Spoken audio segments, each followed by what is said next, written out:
Welcome back to another episode of Beyond the Sessions. Coming to you with an exclusive.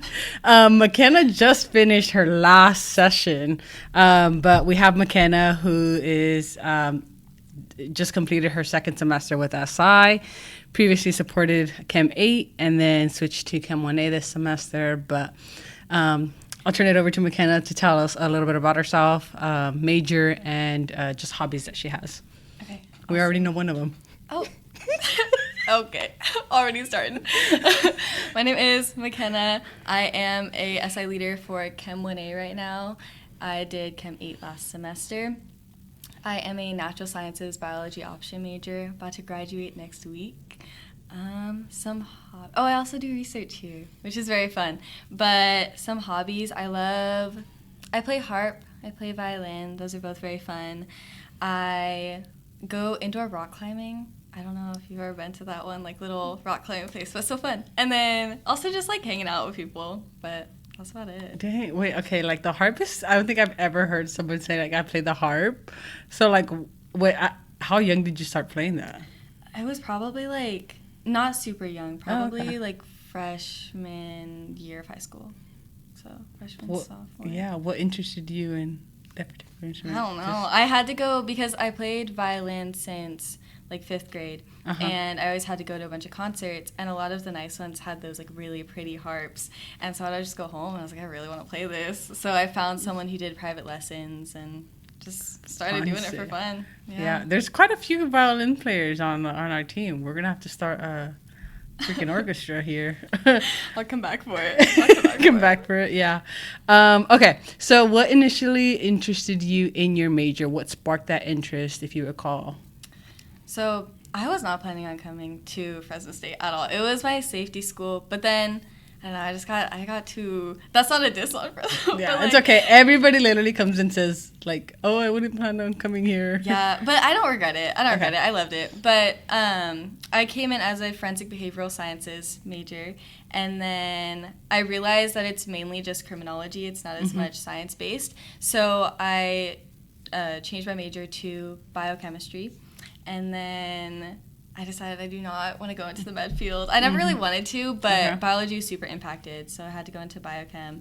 And then I met with Dr. Hansen. I got to meet her, and then she was talking about her new major, or like her major, which is natural sciences, and you can pick a different option. So basically, I want to go into teaching, so it's like it's a science major for people that want to teach it. So you don't have to take like the CSET and things like that. It kind of sets you up for teaching. Nice. Yeah, awesome. Okay, so Fresno State wasn't your first choice. What was? Probably San Diego State. My first choice was UCI, but I got rejected to that one. And then I was going to go to either San Diego State or Davis. For both of them, I got in for biology. Oh, nice. Yeah. Well, everything happens for a reason. Yeah. And you come to Fresno State, and then you get our emails that we recruit, and we're like, hey, we're looking for SI leaders. You passed this course. What was your introduction to SI? What sparked that interest for you to apply for this position? I always had an SI leader because my first semester here I took Chem 1A. So I had an SI leader, and I feel like I went to a few. I definitely didn't take as much advantage of it as I should have, but I went to a few for 1A and 1B, and then I took Chem 8 last spring, and then my SI leader was like, hey, like, kind of recruited me. It was like, you should definitely try this out, and so that's why I was like, oh, I'll give it a shot, but I love it. Was it what you expected signing up for it? No, not at all. Not at all. What did you think after those 4 days of training? I was excited. Really? Okay. Like, that's good. I thought it was like definitely a lot. It was definitely a lot more than I thought it was going to be, but the benefits definitely outweigh like all of the work you have to do, in my opinion. So, yeah. Take it from her, not me. I obviously have a biased opinion as well too, but like I said earlier, you literally finished your last session and you're graduating in a week. Yes.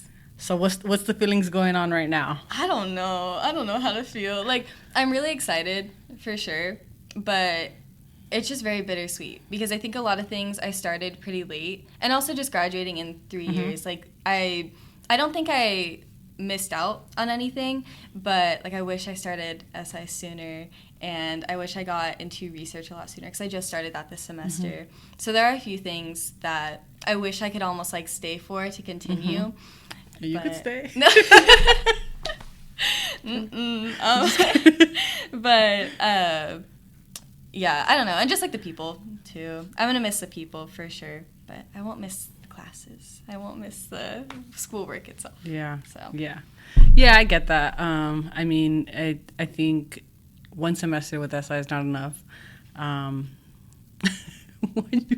Sorry, I saw you react, but yeah, in terms of like you said, like you meeting people. I know there's like the Vicelio peeps and but other folks that you've also met in SI. So in terms of like, if you can recall like your first semester experience to your second semester and coming in, you know, your first one, it's like, you know, in your case, you're excited. I think most people are probably like, what did I get myself into? But what was that experience like as opposed to coming in, knowing what you signed up for, knowing what was going to be required, knowing people on the team, and if it was any easier to kind of collaborate as a returner as opposed to like a new SI leader? I think it's definitely easier to collaborate when you're returning just because you know so many people, you know, and I think going into the job at first, it's pretty intimidating because, like, I feel like collaboration is such a huge thing. And then if you're not super extroverted and you're like, okay, for this job, I actually have to, like, go to work and talk to a lot of people and collaborate with people, it can definitely feel like a lot. But, so I think, yeah, intimidation-wise, it's definitely a lot less this semester. Putting yourself out there, for sure, I think your first semester, again, is scary, but it's very worth it. And then I think if anything, I pushed myself more this semester than I did last semester, just because I was like, okay, like I'm returning now. It's not just, you know, like, okay, gotta do the planning forms and things like that. I wanted to try to like have more fun with the sessions, collaborate with more people, work on like blooms and things like that. But yeah. And your course got switched up on you pretty much last minute as well, too. It did, yeah. That was like for our final eval, that was like one of our last goals was for me to actually get comfortable with the material, because Chem 8, I took it one semester and then I quickly like became the SI leader. But for Chem 1A, I haven't taken it since my freshman year. So I think that part was the intimidating thing for me. But you sit in the lectures and you kind of just you hear it and you get used to it and you recall all the information. But so that I feel like I thought it was going to be a bigger hurdle than it actually was. So. Okay. What would you say has been skills that you either strengthened or gained as an SI leader?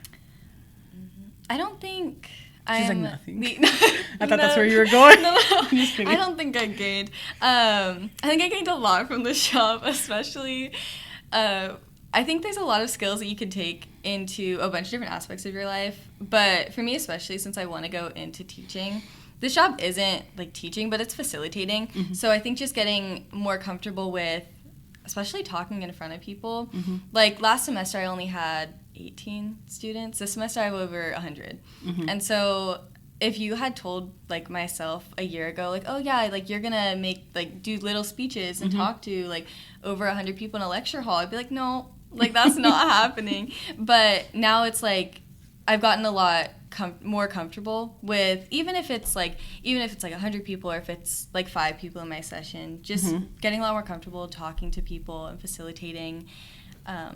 Yeah, and just like everything, collaborating, being creative. I think that was definitely something that I struggled with a lot.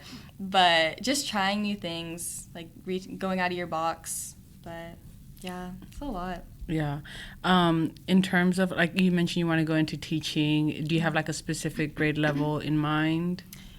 Yeah, I think I want to go into like first, second grade teaching. Yeah. Patient. I tutored. I volunteered for a program in Fresno, and I tutored English for a first and second grade class. I love doing that. I work right now with 4th through 6th. Okay. They're a lot. They're a lot for sure. I worked with middle school for a little bit. I don't know. I've kind of worked with a lot of grades, and that's the one that I feel like. Yeah, but you already kind of you have experience going into that decision. That's good. Okay, so was education like always like? Did you always know you were going to go and pursue college? Was that something that was expected? I think I don't know if it was like just me expecting it from myself, but I think just like household wise, my parents don't like, I don't know how they would feel if I didn't go to college, to be honest with you. I know my grandma, she is very like, they're from Korea, so they have very like those just like ideals of like, oh, you're gonna go to school, you're gonna be a lawyer, a doctor and stuff, and like my mom doesn't push it on me. But I think just that idea of like, okay, like you're going to go to college, get a bachelor's, get a master's, things like that has always just kind of been in the back of my head. So, yeah. When you said grandma, I was remembering our conversation earlier with like about grandma. Yeah. It's like, let's not go there. You're right. Sorry. No, but that's okay. So did your parents go to college? Yeah. Yeah? Okay. And do you have siblings? I do. I have 5. A lot of them. Where do you land in? Okay, I have 3 like half siblings. They're a lot older than me. They live everywhere. They're like 30, I think 8, 35. Oh, okay. Yeah. And then I have an older sister. She's 21. She went to Long Beach. And then my stepsister is 20. So I'm like towards like the baby side. Gotcha. Dang. There's nothing wrong with the 30s. Okay. No. They're still so young. Gotcha. Yeah. You know, fun fact, McKenna and I share birthdays. We do our birthday twins. Yeah. Yes. So I know your vibe. But okay. So you're extended family, and then, you know, in terms of your kind of like journey in terms of wanting like pursue education, graduating soon, do you anticipate to go like straight into experience in like teaching? Are you planning to continue like pursuing another degree? I think at some point I do want to get my master's, but I get it here. I could. You're right. No, because if I come back, I have to start back at being a leader. But y'all would definitely be the first people I call if I come back to Fresno. Don't worry. Yeah. But I want to get my teaching credential first before I get my master's. Just kind of take a break from this. I feel like all of my courses are very science heavy. Yeah. And I definitely just need a little breather from that. So hopefully I applied to some credential programs. We'll see if I go in the fall. But if not, I'll take a gap year, semester, and then go do that. Yeah, no, we were literally just talking about this yesterday while I'm like, take the break. Because it really goes by fast. I get that, like, as a graduating student, there's a lot of pressure to kind of figure out what's coming next. Yeah. But I think once you're like really get into the workforce, it's so much harder to like take that break or take that time because you have like other pressing things. But yeah, okay. So what would you? Okay, leaving Fresno State. If you leave, let's just say hypothetically you're leaving, because right now you are. What would you say is like the most memorable experience for you so far? I feel like just not really. I feel like this isn't really just like an experience, but just the people. Yeah, just everything about the people. I feel like the classes, especially when you get to like the closer to graduation, you're kind of stuck with the same people, you know? And I've met so many new friends, and I've just experienced a lot, I feel like. Especially, like, I'm not trying to hype up SI, but, like, I just... Slip some money down here. What's it called? I feel like it's very much, like, it feels like a family, you know? And I met a ton of really cool people with SI, so I feel like that is a big thing I'm definitely going to miss. Yeah, well, you can always come back to the Oscars. You can come back to trainings to make up for the ones you missed. Okay. No, because I'm going back next year. What if it's the same time? Oh, you already are going back? No, wow. I'm referencing the fact that McKenna sacrificed the monthly training And a session. And a session. And a walk-in. And a walk-in. For Coachella. But I feel like anyone listening to this is gonna be like, yeah, like valid. They're gonna understand. They'll get it. No, yeah. Yeah. That it was. I appreciate your transparency in it. I mean, you asked. Yeah, I did. Like, what am I gonna say? I could tell you hesitated. You were like, do I say? I feel like you knew because you came up to me during walking. You're like, so. Like, no, it was literally just like, whoa. Oh, yeah, I thought you knew. I was I like, didn't okay. know. Oh, well. So you could have lied to me. But. No, it's okay. That wouldn't do anything. It's fine. Okay, yeah, then you wouldn't have the customized duck. Exactly. Yeah. I love that thing. Okay. Okay. So, what would you say has been some of the best advice? Doesn't have to be SI, doesn't have to be school related, just like could be life advice. Mm-hmm. What would you say some of the best advice that you've received? Probably just to take every opportunity that you see, because I think a lot of the times, all of my experiences that have really like built me as a person, mm-hmm. and the most like the ones I've taken the most away from, I feel like there's those random like emails that you get or random people that are like, oh, do you want to do this? Mm-hmm. And actually just stepping out of my like comfort zone, I'd be like, oh yeah, like I'll try doing this. But yeah, so just doing that, kind of branching out. Awesome. In terms of something that, I feel like we learned a lot about, you got your indoor rock climbing, you got your harp, but what would you say is something that might surprise people or people wouldn't necessarily know about you unless they like specifically asked? Kind of how I found out about Coachella. Can I say harp? I feel like... Yeah, I know. Yeah, probably that, to be honest with you. I think it's an instrument that I need to get into playing more, for sure. I think I got used to, like, not playing as much because last year I lived in the dorms, so I couldn't really have it. But probably playing that just because I feel like not many people do. Yeah. But, that's for sure a skill set, because I don't even know how many people own a harp. But how often would you say that you, like, play it? Now it's just, like, when I go home. So every couple of months. Mm-hmm. But... yeah, when I'm home, though, I try playing it. Dang, you know what? We should have had her come for the Oscars. You know, like the harp going on. No, I would have brought it. I would have loved that so much. Okay, we're gonna book you in advance for December. Okay, let me know. I'll be here. Give me just some time to practice. I got you. Well, you have a few months, so. Okay, I'm ready. Okay, all right, McKenna. So we're gonna go ahead and switch over to rapid fire questions. So. Coffee or energy drinks? Coffee. Early bird or night owl? Night owl. Beach or mountains? Beach. Text or calls?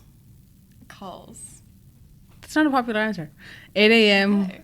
8 a.m. class or night class? 8 a.m. Study in silence or with music? If I'm with people, music. If I'm alone, silence. Okay. Yeah. Favorite artist or like musical artist?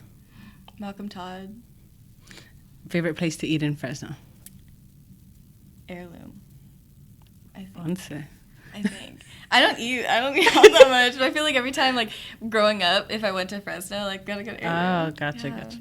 Okay. You know, it's funny because you actually said that you prefer 8 a.m. classes, but you're a night owl. Yeah. Well, because the thing is, here's the thing, though. Because if I have, like, a 6 p.m. class, I feel like my whole day is on hold until... like, it's not on hold, but it's like, oh, I can't really... like, just be free for the day because I have something at night. Yeah, no, that's my logic, too. I don't know why people prefer night classes. But that's, like, if I wake up at 8 a.m., like, it kind of sucks. But then I'm also ready for the day by, like, 9 a.m. Yeah, true.